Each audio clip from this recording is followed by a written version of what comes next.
সুপ্রিয় দর্শক, আসসালামু আলাইকুম। কেমন আছেন সবাই? নিশ্চয়ই অনেক ভালো। আর যেহেতু রমজান মাস চলছে, রমজানের শুদ্ধতা ছুঁয়ে যাক প্রতিটি দিন, প্রতিটি ক্ষণ। আপনার মন আরো পবিত্র হোক, শুদ্ধতা ছুঁয়ে যাক আপনার মন, প্রাণ, হৃদয়ে। এই আশা রেখে শুরু করছি পূর্বাচল হাবিলি সিটি নিবেদিত রমজানে কর্মজীবী নারী অনুষ্ঠানটি। পুরো অনুষ্ঠান জুড়ে আলোচনায় থাকছি আমি উম্মে সাবেরিনা, আর আমার সঙ্গে রয়েছেন একজন কর্মজীবী নারী, যিনি তার কর্মজীবনে কিভাবে সফল হয়েছেন, কিভাবে কর্মঘণ্টা পরিকল্পনা করছেন, এসব নিয়েই আজ আলোচনা করব। চলুন পরিচিত হই অতিথির সঙ্গে।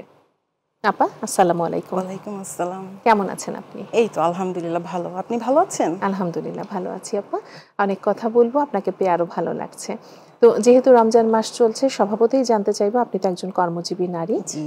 আপনি আপনার পরিচয়টা যদি নিজেই দেন, তারপর আমরা আলোচনায় যাই। আমি নিশাত সুলতানা, পেশায় একজন শিক্ষক। আচ্ছা, শিক্ষকতা পেশায় রয়েছেন। জি। তো স্কুল তো এখন চলছে এখন জি, পর্যন্ত। তো সকালটা কিভাবে শুরু হয় যদি রমজান মাসকে সামনে রেখে একটু কোশ্চেন করি? এটা অ্যাকচুয়ালি ডিফিকাল্ট একজন কর্মজীবী মহিলার জন্য, যে রমজান মাসে যদি অফিস বা স্কুল খোলা থাকে তাহলে সেহরির পরে অ্যাকচুয়ালি একটু ঘুমানোর সময়টাও আমরা পাই না। আচ্ছা। তো আমার স্কুল যেহেতু 8টা, 8:30 থেকে শুরু হয়, তো আমাকে 8টায় বের হয়ে যেতে হয় বাসা থেকে। তাহলে তো আমাকে আরো আগে আর্লি উঠতে হবে, রেডি হতে হবে। একদমই না, সেহরি খেয়ে যে আমি একটু ঘুমাবো, তো ওই সময়টুকু আমি পাচ্ছি না, তো রেডি হয়ে বের হয়ে যেতে হয় আর কি। তো একটা জিনিস কি, আমি কখনোই রমজান মাস আর অন্য মাসের সাথে ওই রকম ভাবে পার্থক্য করি না, অতটা প্যানিক হয়ে যায় না। যে আমি জানি যে আমার ঘুমে প্রবলেম হবে, তো অন্য সময় আমি এটা কভার করে নিব। তো মেন্টালি আমি প্রিপেয়ার থাকি যে ঘুমটা কম হবে। তো চলে যায়, স্কুলে চলে গিয়ে কাজটাকেও আমি, যেহেতু ঘরের কাজ বা বাইরের কাজ দুটোই আমার কাছে সমান, আমি মনে করি দুটোই একই সমান গুরুত্বপূর্ণ। অবশ্যই। তো কাজকে আমি খুব এনজয়ও করি, সেটা ঘরের কাজই হোক আর বাইরের কাজই হোক। তো ক্লাস শুরু করে দেয়, আমার বাচ্চারা একটু ছোট, আমি 4 থেকে 5 বছর বয়সী বাচ্চাদেরকে পড়াই। তো আচ্ছা। তো ভীষণ ভাল লাগে, যেমন রোজা রেখে আমার মনেই হয় না যে আমি রোজা রেখেছি, বা ক্লান্তিবোধটা একদমই আসে না, খুবই মজা পাই। যেমন যেমন আজকেরই একটা ঘটনা বলি, আমাদের বাচ্চারা তো টিফিন খায়, হ্যাঁ। আচ্ছা। তো অন্য সময়ে দেখা যায় ওদের সাথে বসে আমি টিফিন খাই, ওরা খুব পছন্দ করে যে মিস ওদের সাথে বসে টিফিন খাবে। তো এখন তো আমি নিচ্ছি না, তো এই ব্যাপারটা ওরা বুঝতে পারছে না কেন আমি খাচ্ছি না। তো প্রত্যেকদিনই জিজ্ঞেস করে, আমি বলি আমি রোজা রেখেছি, রোজা রাখলে খাওয়া যায় না। তো ওরা তারপরেও আমাকে জোর করে খাওয়াবে, এরকম ব্যাপারটা। তো আজকে আমি বলছিলাম যে আমি যদি খাই, তোমরা যদি জোর করে আমাকে খাওয়াও, আমি যদি খাই তাহলে আল্লাহ আমাকে গুনাহ দিবে। তখন একটা বাবু, ওর বয়স হচ্ছে 3.5, এখনো 4 হয়নি, সে একটু বেশি ছোট। তো ও বলছিল যে মিস, আল্লাহ তোমাকে গুনাহ দিবে না, আমি আল্লাহকে বলে দিব তোমাকে গুনাহ দিবে না। তো এই ধরনের মজার মজার ঘটনা আর কি ঘটে আমার ক্লাসে। তো যাই হোক, এইভাবে স্কুল টাইমটা পার করি কাজ শেষ করে। তারপর বাসায় এসে তখন আমি আবার একটা অন্য মানুষ, আমার তখন দায়িত্ববোধের জায়গাটা আলাদা। হ্যাঁ, একদম। তো আমার যেহেতু বাচ্চা আছে, যদিও আমার ফ্যামিলি মেম্বার কম, আমার হাজবেন্ড, আমি, বাচ্চা, তো ওইভাবে অত বেশি প্রিপারেশন নিতে হয় না ইফতারির জন্য, হালকা কিছু করলে হয়, জাস্ট দুজনের জন্য। হ্যাঁ হ্যাঁ। আর আমার হাজবেন্ড অনেক সাপোর্টিভ, সে বাইরে থেকেও কিছু কিছু নিয়ে আসে, আসলে মজাও লাগে বাইরের জিনিসটা, সবসময় ঘরেরটা কিন্তু ভালো লাগে না। তো বাইরে থেকেও কিছু নিয়ে আসে আর আমিও কিছু করি। আর যেমন আমার বাচ্চার পছন্দের কিছু বানাতে আমার অনেক, কি বলবো, অনেকেই হয়তো ভাবে যে খারাপ লাগছে বানাতে, এত কিছু বানাবো রোজা রেখে, বাচ্চাদের জন্য কিছু করতে আসলে পরিশ্রম মনে হয় না, একদমই না। যখন ওরা তৃপ্তি সহকারে খায় মনে হয় যে কোনো কষ্টই হয়নি, মানে এইটার চাইতে বড় শান্তি মনে হয়। আমি খুব আনন্দ পাই যে ওকে একটা নিউ একটা কিছু বানিয়ে দিব, খুব মজা করে খাবে, রোজা রেখেছি সবাই, তো ভালোই লাগে। বা পরবর্তীতে গিয়ে সোসাইটিতে সেটাই কিন্তু অ্যাপ্লাই করবে, এটাই পারিবারিক শিক্ষা আসলে। ইভেন আমি তাকে দিয়েও কিছু করাই, যে তুমিও একটা কিছু করো, সালাদ করো বা ফ্রুটস কাটো, শরবত বানাও, বা ও এনে দিচ্ছে কিচেন থেকে আমাকে, হ্যাঁ পরিবেশন করছে, সাজাচ্ছে, ও খুব মজা পায়। আসলে রোজার মাসটা আমাদের খুব মজাই কাটে, ব্লেসিংস আসলে আল্লাহর তরফ থেকে অবশ্যই, যদিও খুবই প্রেসার যায় কাজের, কিন্তু ভালো লাগে, অনেক ভালো লাগে। হ্যাঁ, কিন্তু আমি ভেবে দেখেছি সেই তুলনায় ক্লান্তি বোধটা কম আসে। একদম না, অন্য সময় কিন্তু ক্ষুধার্ত অবস্থায় খুব খারাপ লাগে, হ্যাঁ, কিন্তু এই রোজার মাসে মনেই হয় না যে আমি ক্ষুধার্ত। সত্যি তাই, 2-3টা রোজা যাবার পর থেকে কিন্তু যে পানির একটা তৃষ্ণা বা কিছু, এটাও মনে হয় না, থাকে না। আল্লাহর রহমত বোধহয় এটাই আসলে। সেটাই। এই যে কাজ করছেন, কর্মজীবনে রয়েছেন প্রায় কত বছর হবে? 10 বছর। 10 বছর প্র্যাকটিসটা তো এভাবেই চলে যাচ্ছে গত 10 বছর ধরে। এর আগে যখন বাবা মার সঙ্গে ছিলেন বিয়ের আগে, তখনকার রমজানগুলো কিভাবে কাটানো হতো, বা তারা কিভাবে, তাদের খাদ্যাভ্যাস বা প্র্যাকটিসটা কেমন ছিল? ওটা তো একদম ডিফারেন্ট, মানে ওটা, আমি মফস্বল টাউনের একটা মেয়ে, তো আমার মা ছিল হাউসওয়াইফ, প্রপার হাউসওয়াইফ। তো সে সকাল থেকেই দেখা যাচ্ছে ঘুম থেকে উঠেই সে অনেক কিছু, আর পরিবারে অনেক মানুষ ছিল, যৌথ পরিবার ছিল, আমার দাদা দাদি ছিল, চাচা ফুপু এরা ছিল, ইভেন দেখা যাচ্ছে বাইরের লোকজনও চলে আসতো ইফতারিতে খেতে, যৌথ পরিবারে থাকলে। হ্যাঁ, একদমই এরকম। আমার মায়ের তুলনায় আসলে আমরা কিছুই করি না। আমি মনে করি যে মা এত কষ্ট করতেন। আমরাও মাঝে মাঝে বোনের, আমরা 3 বোন ছিলাম, মাকে হেল্প করতাম বিকেল থেকে, তারপরেও মার উপরে যেটা যেত ওইটা অন্যরকম ব্যাপার। তো তখনও সেম ব্যাপার, যে আমি যেটা আমার মেয়েকে নিয়ে করছি, তো আমার মাও ওইরকম আমাদেরকে নিয়ে করতো, বা এতগুলো মানুষ, তখন অন্য একটা মজা ছিল যে আমরা ম্যাট বিছিয়ে সবাই ইফতার করতাম। হ্যাঁ, তখন কোনো ডাইনিং টেবিল ইউজ করতাম না, খুব ভালো লাগতো কিন্তু ওইটাও।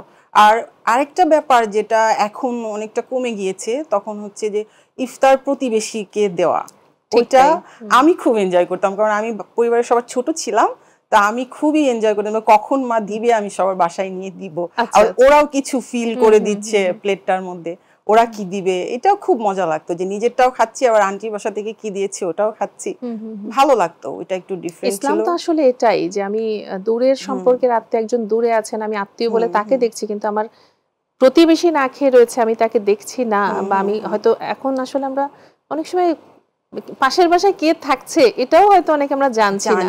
ইসলাম কিন্তু এটা বলে না আসলে। ইসলাম বলে তোমার প্রতিবেশী, পাড়া প্রতিবেশীকে আগে দাও, তারপর তুমি অন্যকে দাও। এক্স্যাক্টলি, সেটাই। আর ওই সময় দায়িত্ববোধের জায়গাটা থেকে যদি বলি, তো ওইটা তো আমি তখন বাচ্চা, আমার কোনো দায়িত্ববোধ নেই।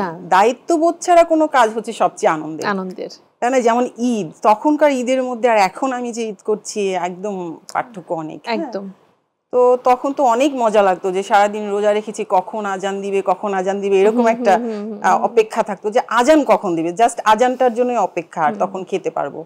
বা সেহরিতেও মা ডেকে তুলবে, তারপর উঠবো, কোনো দায়িত্ব নাই, হয়তো ডেকে তুলবে। এখন কিন্তু অনেক সময় কাজ করতে করতে আজান পড়ে যায়, আজান পড়ে যাচ্ছে, মানে এখন আর আজানের জন্য অপেক্ষা করি না, যে একটু পরে দিলেই ভালো, আমার কাজটা একটু শেষ হোক, কাজটা আরেকটু গুছিয়ে নেই। সেটাই এটাই আর কি পার্থক্য ছোটবেলার সাথে এখন, এটাই পার্থক্য। রমজানকে সামনে রেখে আসলে আমাদের প্রত্যেক নরনারী কিন্তু প্রায় 11 মাস অপেক্ষা করে থাকে যে রমজান মাস কখন আসবে। কিছুটা আত্মশুদ্ধির মাস আমরা যদি বলি, আমরা অনেক কিছু থেকে অনেক সময় দেখা যায় না চাইলেও তো একটা মিথ্যে হয়তো বলে ফেললাম, কিংবা প্রয়োজনের খাতিরে এই মাসটা আমরা অনেক কিছু থেকে বিরত থাকতে চাই, যতটা ভালো কাজের মধ্য দিয়ে আল্লাহর নৈকট্য লাভ করতে পারি। তো আপনি কখন আসলে এত কাজের মধ্যেও কোরআন তেলাওয়াত করছেন বা নামাজটা আদায় করছেন? অনেক সময় তো প্রফেশনাল লাইফে থাকলে কর্মস্থলে অনেক সময় করে হয়ে ওঠে না, সেটাই। তো সেই ক্ষেত্রে আপনি কিভাবে ম্যানেজ করছেন? আর আমি বলবো রমজানে তো এটা আরো ভালোভাবে আমি করতে পারছি, কারণ দেখা যাচ্ছে ফজরের নামাজটা একদম প্রপার টাইমেই করতে পারছি, এটা কিন্তু খুবই ভালো। হ্যাঁ, খুব ভালো হয়, যেটা অন্য সময়গুলোতে অনেক সময় কাজা হয়ে যাচ্ছে বা অবহেলা হয়ে যাচ্ছে, কিন্তু রমজানে কখনো নামাজ কাজা হয় না, এটা খুব ভালো লাগে আমার। আর কোরআন তেলাওয়াত যেহেতু আমার বলবো যে আমি কর্মজীবীর জন্যই আমার কোরআন তেলাওয়াতটা হয়, কারণ আমার স্কুলটা যেহেতু আর্লি, আমি ঘুমাবো না, আমাকে ঘুমালে চলবে না, তো কি করি আমি সেই পরে বসে কিছুটা সময় কোরআন তেলাওয়াত করি, তারপর রেডি হই। তো এইটাও আমি পাচ্ছি, আমি বলি যে এইটাও আমার, আমি যদি কর্মজীবী না হতাম তাহলে ঘুমিয়ে পড়তাম হয়তো, বা জানি না অন্যরা কি করে, তো আমার ক্ষেত্রে আর কি আমি এটা বললাম। তো ভালোই হয়েছে যে এই টাইমটা আমি পেয়েছি, যে নামাজটাও ঠিকমতো পড়তে পারছি এবং কোরআন তেলাওয়াতও করতে পারছি, এই তো। এবং এটার মাধ্যমেই কিন্তু মানসিক একটা তৃপ্তি চলে আসে, শান্তি আমরা পাচ্ছি। হ্যাঁ, আর স্কুল থেকেও আমাদেরকে রমজান উপলক্ষে সময় কমিয়ে দিয়েছে, যাতে আমরা জোহরের নামাজটা ঠিক মতো পড়তে পারি। তো আমরা সেভাবে বাসায় 1টার মধ্যে বাসায় চলে আসছি, এসে নামাজটা পড়ে তারপর কাজ শুরু করছি। এই তো। এই যে কাজ করছেন পাশাপাশি বাসাতেও রয়েছেন, সংসার করছেন, হাজবেন্ডের সাপোর্ট কেমন পাচ্ছেন? আলহামদুলিল্লাহ, এটা অনেক মানে সুন্দর একটা প্রশ্ন করেছেন আপনি। আমি জানি না অন্যদের ক্ষেত্রে কি হয়, তো আমার হাজবেন্ড খুবই হেল্পফুল। সে ইভেন আমাকে রান্না বান্নাতেও সে অনেক সময় হেল্প করে, যেহেতু সকালে অন্য সময় রোজার মাস ছাড়া অন্য সময়ও দেখা যায় যে নাস্তা রেডি করতে ও হেল্প করে, বা ওকে দিতেই হবে বানিয়ে আমাকে সবারটা, এরকম কোনো কিছু নাই। ও নিজেরটা নিজে অনেক সময় বানিয়ে খায়, যেহেতু সেও জব করে, সে জানে যে কতটা কঠিন। তো সে নিজেরটা নিজে বানিয়ে খায়। ইভেন আমি আমার মেয়েকেও ওইভাবেই ট্রেন করেছি যে ও যেন নিজেরটা নিজে করে খেতে পারে। তো আমার ফ্যামিলিটাকে আমি ওইভাবেই ট্রেন করে ফেলেছি যে আমরা কেউ কারোর উপর ডিপেন্ড না। হ্যাঁ, ঠিক তাই। আত্মনির্ভরশীল হওয়াটা খুব জরুরি। এক্স্যাক্টলি। তো আমার হাজবেন্ড এটা খুব ভালো বুঝে। আবার কখনো হয়তো শরীর খারাপ লাগছে বা ইচ্ছে করে না অনেক সময় করতে, তখন হয়তো ফোন করে দিলে ও বলে ঠিক আছে আমি বাইরে থেকে নিয়ে আসবো, বা ও নিজেই এসে কিছু করে যে আমি করব, তুমি তাহলে রেস্ট করো, হ্যাঁ তুমি রেস্ট করো, আমি করব এসে। তো সে খুব হেল্পফুল এই ব্যাপারে, আলহামদুলিল্লাহ। রমজানে আপনার খাদ্যাভ্যাসটা কিরকম যদি একটু জানতে চাই? এটা একটু বলবো যে একেবারে যে খুব ভালো অভ্যাস সেটাও বলবো না, যে আমার একটু স্পাইসি খেতেও ভালো লাগে। হ্যাঁ, তো ইফতারিতে আমি সবকিছুই রাখি, যেমন ছোলা, মুড়ি, পেঁয়াজু এগুলোও রাখি, ফ্রুটস থাকে, তারপর দই রাখি, চিড়া রাখি। ইভেন আমার হাজবেন্ড আবার ভাত খেতে পছন্দ করে, তো ওর জন্য একটু ভাতও রাখি। সবকিছুই থাকে যে যেটা পছন্দ করে আর কি, অল্প পোর্শনে সবকিছুই রাখি। আর সেহরিতে ভাতই পছন্দ করি আমরা, ভাতটা খেলে একটু মনে হয় একটু ভালো লাগে অন্য কিছু চাইতে। হয়তো একটু ভর্তা করি, ডিম ভাজা করি, এই তো যেটা আর কি খেতে ভালো লাগে, কারণ ওই টাইমটাতে তো মাছ বিশেষ করে অতটা খেতে ইচ্ছে করে না। ঘুম থেকে উঠে আসলে অনেক সময় ভাতই খেতে চায় না, সেটাই। তো এমন একটা কিছু করি যেটা দেখলে হয়তো খেতে ইচ্ছে হবে, এরকম কিছু করি আর কি। শরীরটা ঠিক রাখতে আমাদের কর্মজীবী নারী বা বোন যারা রয়েছেন তাদের জন্য আপনি যদি সংক্ষিপ্ত কোনো টিপস দেন, রান্নার বিষয়ে কোনো যদি টিপস থেকে থাকে, কিংবা সুস্থ থেকে কিভাবে আসলে পরিবার নিয়ে রমজানটা সে সুন্দরভাবে অতিবাহিত করতে পারে। অ্যাকচুয়ালি আমি অতটা ভালো মতো বলতে পারবো না, তারপরেও আমি নিজে যেভাবে ফিট থাকি ওটাই আমি বলছি। যে সেহরিতে আমি খাবার আগে চিয়া সিড খাই গরম পানিতে। আচ্ছা, ওটা খেলে আমার মনে হয় যে খুব ভালো লাগে, মানে ভিতর থেকে একটু ভালো লাগে, ডাইজেস্টও ভালো হয়। তো তারপর খাবার খাই। আর চা কফিটা আমি বাদ দিয়েছি পুরো রমজানে, একদম পুরো রমজানে বাদ দিয়েছি। তো খেলেও আমি কি করি, ওটা আদা লং এগুলো দিয়ে একটু গরম পানি করে এরকম ভাবে খাচ্ছি। যে আর ঘুমেরও প্রবলেম হতে পারে, এই জন্য আমি একটু বাদ দিয়েছি, যাতে আর্লি ঘুমিয়ে যেতে পারি, যেহেতু আমার লাস্ট নাইটে ঘুম হচ্ছে না। তো এটা। আর ইফতারিতে অবশ্যই হেলদি খাবারটা রাখি। ইফতারিতে আমি সেম কাজটাই করি, চিয়া সিড খাই। ফার্স্টে চিয়া সিডটা খাই, আর সুগার দিয়ে যে শরবতটা ওইটা আমি খাচ্ছি না, আমি ফ্রুটস দিয়ে শরবতটা করি, সুগারটা মিক্সড করি না, সুগারটাকে অ্যাভয়েড করছি। তো এইটাই। আর ইফতারির পর আমি হালকা একটু এক্সারসাইজ করি। আচ্ছা, সেটা কি হাঁটার মধ্যেই সীমাবদ্ধ? হ্যাঁ, হাঁটা না, ওটা আমি একটু ফ্রি হ্যান্ড এক্সারসাইজটাই বাড়িতেই, ইয়েস আমার রুমেই করি এটা আমি। তো এটা করলে আমার মনে হয় যে আমি যে 4 দিন চলে গেল বা প্রিভিয়াস রমজানগুলোতে আমি ভালো ছিলাম। আচ্ছা, তো এটাই আমার টিপস অ্যাকচুয়ালি সবার উদ্দেশ্যে। আপা, আমাদের আরো অনেক কর্মজীবী নারী রয়েছেন, তারা অনেকেই এই অনুষ্ঠানটি দেখে থাকেন, তাদের উদ্দেশ্যে আপনার যদি কিছু বলার থাকে। তাদের উদ্দেশ্যে আমার একটাই কথা, যে অবশ্যই অনুষ্ঠানটা অনেক সুন্দর, আমি এসে তো আমার খুব ভালো লাগছে, এবং আপনাদের প্রতি আমার কৃতজ্ঞতা যে আপনারা আমাকে ডেকেছেন। তো এই যে এখানে বসে অ্যাকচুয়ালি আমি নিজেও অনেক কিছু যে বলে ফেললাম, আপনার প্রশ্নের উত্তরে যে কথাগুলো আমি বললাম, যে হ্যাঁ এতে আমি নিজের কথাতেই নিজে অনেক কিছু আর কি শিখলাম, যে ইভেন আপনার প্রশ্নের মাধ্যমেও আমি অনেক কিছু শিখতে পারলাম, এবং আমার কাছে বেশ ভালোও লাগছে। আমি মনে করি তাদের অনুষ্ঠানটা দেখা উচিত, এবং প্রত্যেকের কথা শোনা উচিত। যারা যারা এই প্রোগ্রামে আসছে তাদের কথাগুলো শোনা উচিত, তাহলে তাদেরও হেল্প হবে, যে তারা সেটাই আমাদের আলোচ্য বিষয় আসলে এটি, যে ইসলাম তো আসলে নারীকে কখনো কাজ করতে নিষেধ করেনি।